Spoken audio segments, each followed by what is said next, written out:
Memory transcription subject. Chief Hunter Isif. Arxa Rebellion Command. Date. Standardized human time. January 16th, 2137.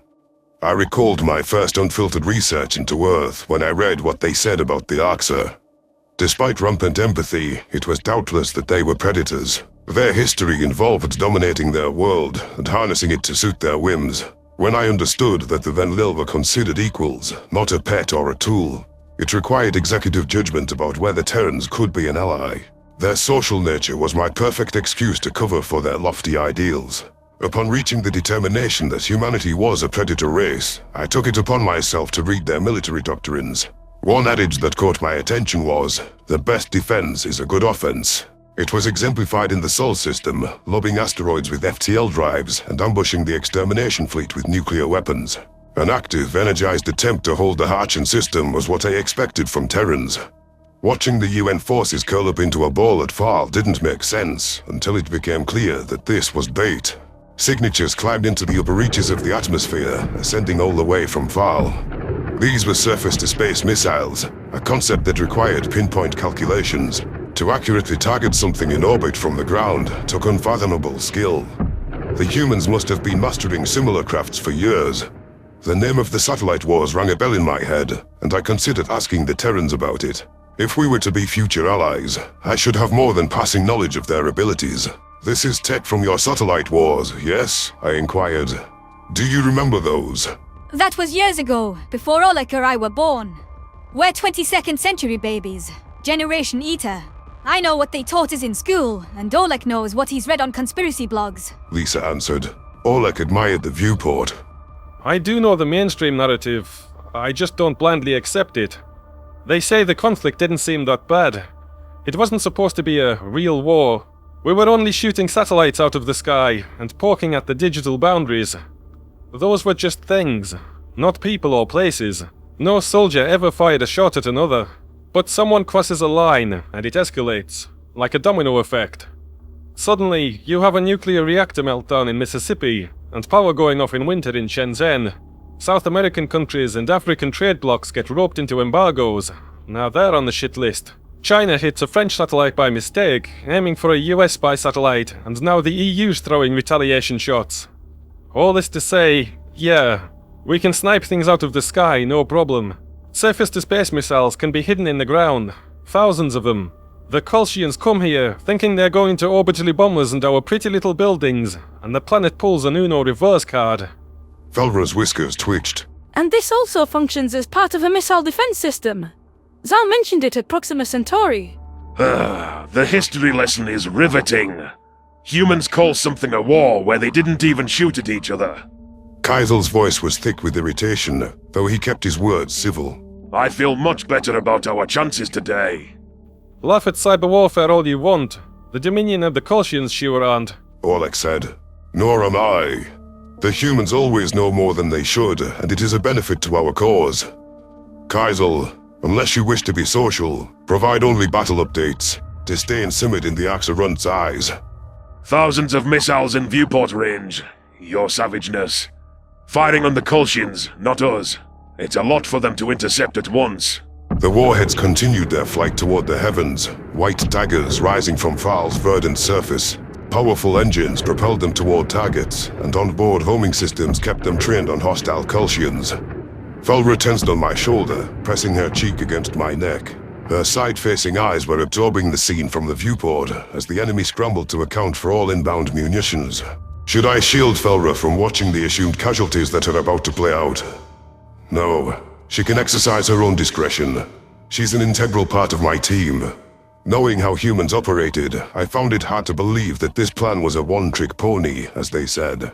Missiles barreling down on the Kolshians were a threat in their own right, but they weren't the crushing haymaker Terrans usually had up their sleeve. Lights flashed from the lunar surface, though that was a mere restoration of Fal's old planetary defenses. Lasers sliced through metal with decisive power, and the Federation enemies didn't dare to approach in view of the moon. That forced them onto a single vector toward our position. The surface-to-space missiles charged across the void, and the Kolshians deployed a trail of interceptors. Most projectiles were felled by enemy countermeasures, tricked into an early explosion, or broken up by outbound fire. The UN fleet snuck in a few lighter ships to toss shield-breaking missiles, but remained adamant in their orders for us to hold formation. I didn't understand what the humans were playing at. If our foes had suffered shield outages and were warding off multiple munitions, wasn't this our time to strike? Why are we not launching an offensive? I snarled into the comms. We should hit them while they're confused. You've got them reeling. A human commander responded through a closed channel. Negative. Please hold your positions, Chief Underisive. Engaging in close range is not advised at this time. Why not? These missiles and laser point defenses aren't enough. Not against 1,000 vessels. The Kolshians have more advanced tech than anything we've seen. We're aware of the Commonwealth's enhanced abilities, so that's why we must coordinate our actions. Resources are limited, and the Arxa Rebellion cannot sustain severe casualties. Please, hold on a little longer. We're setting up prime conditions for your fleet to strike on our signal. We have a plan. We always do. The Kolshian ships were packing into an aggressive formation and heading toward our own combined ranks at maximum velocity. The Terrans wouldn't want to let them have a crack at the vassalized Harchan. There was no way they'd just let the Commonwealth approach. Still, Mykonos' military wasn't composed of oblivious fools. The tentacled bastards saw the markings of a trap, but were arrogant enough to believe they could plow through it. While time would determine who was right, I had sought out the humans' help. Now was too late to question their wisdom. All Arxa troops, ready your plasma weapons, but await the human signal. Let the Kolshians come to us, I issued the order to my fleet. They want to take us down in cahoots with Betterment, and they're in for a rude awakening if they think they can just walk right in here. It's fitting that the two parties responsible for our starvation have shown they're on the same side at last. We will send them crawling back to the hole they came from. The Arxa Rebellion fleet was comprised of every vessel we could pull from Betterment's side. Rogue captains with their warships, vessels that had stuck around from my original sector force, and lesser transports stolen by defectors fought alongside each other. Smaller craft had also been gifted to us by the United Nations covertly. I could discern design similarities to the Terran Armada scattered among my forces. The proportion of our manufacturing that relied on Earth's generosity wasn't lost on me. We only learned of Mykonos and Gisnell's collusion ahead of time because of Zhao's intelligence. That alone was sufficient reason to give them leeway and trust that humanity could outwit the Kolshians. I disliked placing my fate in another's hands, especially after things had gone awry in the past. My pupils darted to a distrustful Kaisel, who lacked faith in humans after his failed defection to Earth. I then scoured Oleg and Lisa, who were poring over data without comment. The leaf-licking primates didn't arch an eyebrow, despite our forces being seconds away from a head-on confrontation. The Kolshians were already pushing through artificial satellites that drifted in orbit and would have recovered their shields by the time we met. The missiles launched from the planet had been impressive, but only netted a few dozen kills. The humans cast a second wave from Fal's atmosphere. I didn't imagine the results would be better. If anything, the enemy knew to expect it now. This plan is asinine. There is no time to wait for planetary defenses to whittle away at the Kolshians. Maybe the UN has missed the mark here, and are too arrogant to admit their inefficiency. Falra chittered by my ear. Humans have a lot of explosives here, Sci-Fi. Is it like this on all of their worlds?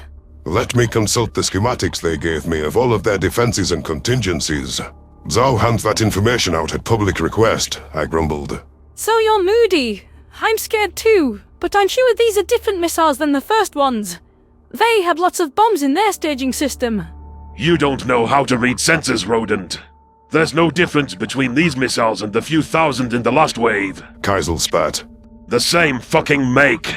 If you know nothing about battle, leave it to your betters. I can learn, Kaisel. I'm just as intelligent as you. But if you admitted that, you'd have to admit to yourself that I'm not food. You're not food because Isif is cruelty deficient. He takes after humans with the pets. The damn humans are letting us down now, like they always do, because they'd leave an Arxa behind if it saved their skin. I don't trust a weak-minded animal, and I trust these apes even less. After considering his comments, I decided not to reprimand Kaisel.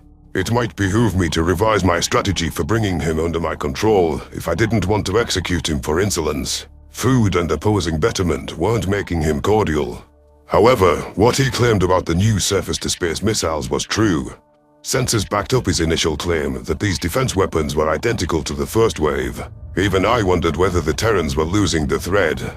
This second wave was showing signs of a targeting glitch, with warheads straying off course from the Kolshian fleet. I waited for them to veer back onto the correct heading, but many were pointing away from the enemy altogether. If anything happened to my command vessel, Felra would disintegrate alongside me. A protective growl rumbled in my chest as I looked the Dossa with concern. The risk was unacceptable. The UN failed to deliver, and I was going to issue orders to siege the enemy.